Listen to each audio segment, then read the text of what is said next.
సాకారమే ఐశ్వర్య భారత్.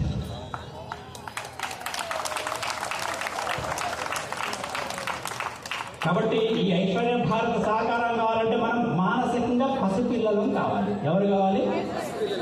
ఎందుకంటే పసిపాపడు ఆనందంగా ఉంటాడు. ఇక రెండోవాడు ఆనందంగా ఉండేది ఎవరంటే పిచ్చివాడు. ఎవరు? ఈ పిచ్చివాడు కావాలన్న కోరిక మీద ఎంతమందికి ఉంది? ఎవరికి ఉండదు, ఒక చేతితో పైకి లేదు. కానీ మనకు తెలుసు, మనం రోజులో ఎప్పుడో ఒకసారి పిచ్చివాళ్ళం అయితేనే ఉంటాం, పిచ్చి పాలు చేస్తూనే ఉంటాం. ఇంత పిచ్చి పని ఎలా చేసినా అనుకుంటాం, మనమే ఆత్మవిమర్శ. ఇక మూడోది మిగిలింది ఎవరు? బ్రహ్మజ్ఞాని. ఎవరండి? బ్రహ్మజ్ఞాని కూడా ఎప్పుడు ఆనందంగా ఉంటాడు. ఏమి జరిగిన సినిమా తెర ఉంటుంది, దాని మీద దృశ్యాలు ఎన్నో వస్తుంటాయి పోతుంటాయి. ఆ సినిమా తెర ఎలా ఉంటుందో బ్రహ్మజ్ఞాని అలా ఉంటాడు. ఎవరు రాని ఎవరు పోని ఎవరెవరి తప్పన ఆయనకి పట్టింపే ఉండదు. బ్రహ్మజ్ఞాని. ఈ ముగ్గురులో మనం ఎవరు కాగలుగుతాము? పిచ్చివాళ్ళం మనం ఇష్టం లేదు, అసలు కాలేము. బ్రహ్మజ్ఞాని కావాలని ఉంది. వాస్తవానికి పిచ్చివాళ్ళు ప్రతిరోజు ఎట్లా కొన్ని నిమిషాలు అవుతామో బ్రహ్మజ్ఞానంలో కూడా మనం కొన్నిసార్లు అవగలుగుతాం. ఆ శక్తి కూడా ఉంది. దేని మీద మనం దృష్టి పెడితే ఆ తత్వం మనలో ఎక్కువగా పెరుగుతుంది, మనలో ఆ తత్వం ఎక్కువగా పెరుగుతుంది. ఇంకొక చిన్న మాట గుర్తుపెట్టుకోండి, బ్రహ్మజ్ఞానులందరూ చిన్న పిల్లల్లాగే ఉంటారు. చేతులు పైకెత్తుంది మంచిగా. ఇంకొకసారి చెప్పండి, చేతులు తెచ్చండి. పిచ్చివాడు చేసే పనులు కూడా చిన్న పిల్లలు చేసే పనులు. పిచ్చివాడికి కూడా మట్టికి మలానికి బంగారానికి ఏ తేడా వాడికి తెలియదు, పిచ్చివాడికి అంతే. కాబట్టి అందరం మళ్ళీ చివరికి అంతా ఎక్కడికి వచ్చి చిన్న పిల్లల దగ్గరికే వచ్చాం. పిల్లలు ఇక్కడికి వచ్చి ఎంత మంచిగా నాట్యం చేశారు, భరతనాట్యము ఇంకా అవి ఎంత బాగా చేశారు. చూస్తున్న మీ అందరికి కూడా చాలా ఆనందమైంది. ఎంత ఆనందమైంది? ఇంతనా ఇంతనా ఇంతనా ఎంత ఆనందమైంది అంత చూపించాలి. చేతులు పైకి ఎంత ఆనందమైందో చూపించాలి. చేతులు తెచ్చండి. మరి మీరంతా పెద్దవాళ్ళ చిన్నవాళ్ళ? మీరంతా పెద్దవాళ్ళ చిన్నవాళ్ళ? 80 సంవత్సరాలు ఉన్నాయి స్వామి. నేను చిన్నట్టయితా చిన్నవాళ్ళు ఎట్లా అవుతా? ప్రసన్నాంజనేయ స్వాముల వారి సన్నిధిలో మనం ఉన్నాం. మన ప్రసన్నాంజనేయ స్వామి వారి ముందు మనం అంతా చిన్న పిల్లలమా పెద్ద పిల్లలమా? సరిగ్గా వినపడలే, 50% వినపడదు. మరి మనం అందరం కూడా చిన్న పిల్లల్లాగా మంచిగా వాళ్ళంతా ఎలా చేశారో అలా మనం కూడా చేస్తే స్వామివారికి మహదానందం. దివారు ఆశీర్వదిస్తారు. అప్పుడు ఇక మనకి ఎదురు లేనే భూత పిశాచ నికట నహి ఆవై మహావీర జబు నాసై రోగ హరై సబు జపత నిరంతర. ఈ హనుమాన్ చాలీసా ప్రతిరోజు దేవాలయంలో 4 సార్లు పెడతా ఉంటే మనం వింటా ఉంటే ఎంత బాగుంటుంది. మన సెక్యులర్ దేశంలో అవకాశం ఉంది కదా, ప్రతిరోజు ఏదో 5 సార్లు మోగుతుంది, వినపడుతుంది కదా. అది కేవలం వాళ్ళ ఒక్కరికి మాత్రమే ఉన్న హక్కు మనకు కూడా ఉందా? వాళ్ళకుంటే మనకుంది, వాళ్ళకు లేకపోతే మనకు లేదు. ఎస్ఆర్నో? మరి హనుమాన్ చాలీసా ప్రతిరోజు 4 సార్లు దేవాలయాలు మొదలెడదామా? మనం ఎక్కడ ఉంటున్నాం? ఎక్కడ ఉంటున్నాం? మనసుని దృఢంగా చేసుకోవాలనేటటువంటి ఆంజనేయ స్వామి వారి సన్నిధిలో మనం ఉన్నాం. మన దగ్గర నుంచి దేశవ్యాప్తంగా హనుమాన్ చాలీసా దేవాలయంలో మొదలెడితే అప్పుడు కదా ఉండేది అసలైన చైతన్యం. ఎస్ఆర్నో? సుప్రీంకోర్టు చెప్పింది రాజ్యాంగ విరుద్ధం అని. లౌడ్ స్పీకర్లు ఎందుకు మోగుతున్నాయి ఈసార్లు? అవి మోగుతున్నాయి కాబట్టి ఇది కూడా, ఇది ఆగాలంటే అది కూడా. ఈ నిర్మాణం ఇలా మనం చేపట్టినప్పుడే కదా మన భావితరాల్ని మనం కాపాడుకునేది, మన పిల్లల్ని మనం కాపాడుకునేది, మన ఆడవాళ్ళని మనం కాపాడుకునేది. మొన్ననే జరిగింది కాశ్మీర్లో. మీకు సొంత ఇల్లు ఉంది కదా, సొంత ఫ్లాట్లు ఉన్నాయి కదా, 5 ఫ్లాట్లు ఉన్నాయి కదా, 5 అంతస్తుల అపార్ట్మెంట్ ఉంది కదా. ఇంతకంటే ఎక్కువ కాశ్మీర్లో కూడా ఉన్నాయి వాళ్ళకు ఒకప్పుడు. ఇప్పుడు వాళ్ళు ఎక్కడున్నారు? ఢిల్లీలో రోడ్ల మీద. ఇప్పుడు కూడా ఇంకా వాళ్ళకి న్యాయం చేయలేకపోయాం, వాళ్ళ ఇల్లు వాళ్ళకి ఇయ్యలేకపోయాం. అంతవరకు మీస ఇట్లా తిప్పకూడదు, ఇట్లనే ఉంచాలి, ఇట్లనే ఉంచాలి. జై బోలో ఆరోగ్య భారత్ కి, ఆనంద భారత్ కి, ఆధ్యాత్మిక భారత్ కి, ఐశ్వర్య భారత్ కి. సో ఇక సక్రియ ధ్యానం చేద్దామా? అందరు లేచి నిలబడండి.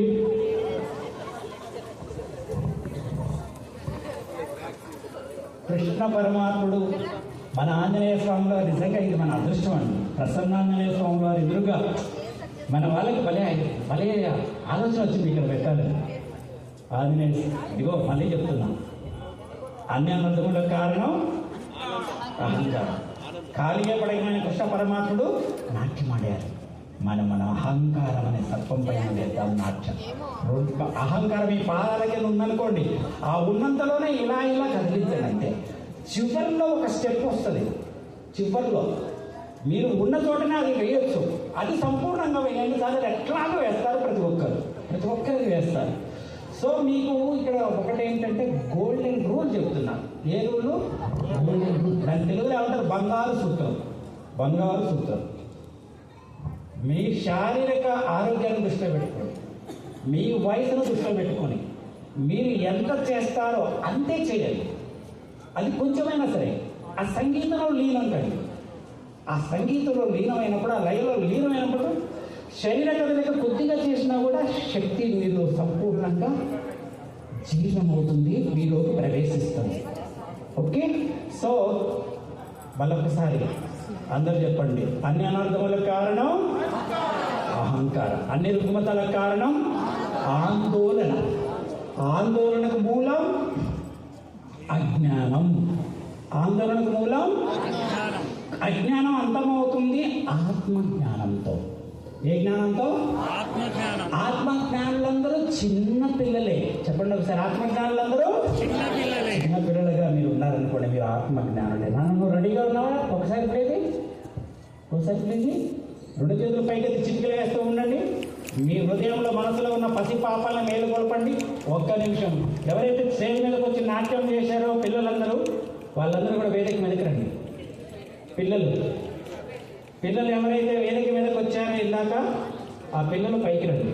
ఇదివరకు కిడోప్లై విద్యార్థినులు ఎవరైతే ఇదివరకు నృత్యం చేసిండ్రో వాళ్ళను ఒకసారి వేదిక పైకి రావాల్సిందిగా కోరుతున్నాము. హిందూ సమ్మేళనం కొరకు కృషి చేసిన నిర్వాహకులు వాళ్ళు కూడా రావచ్చు.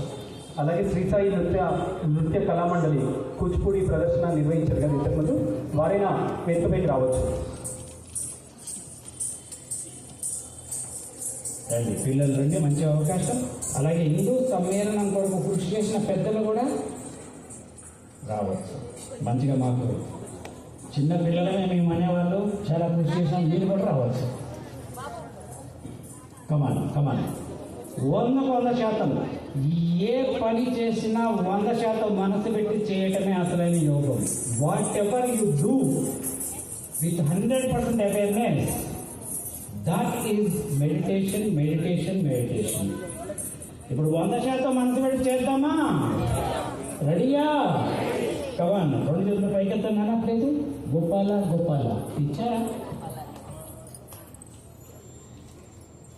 నన్ను గోపాల పాట ఇచ్చారు, నేను ఎవరికి పంపించాను? ఆదిత్య.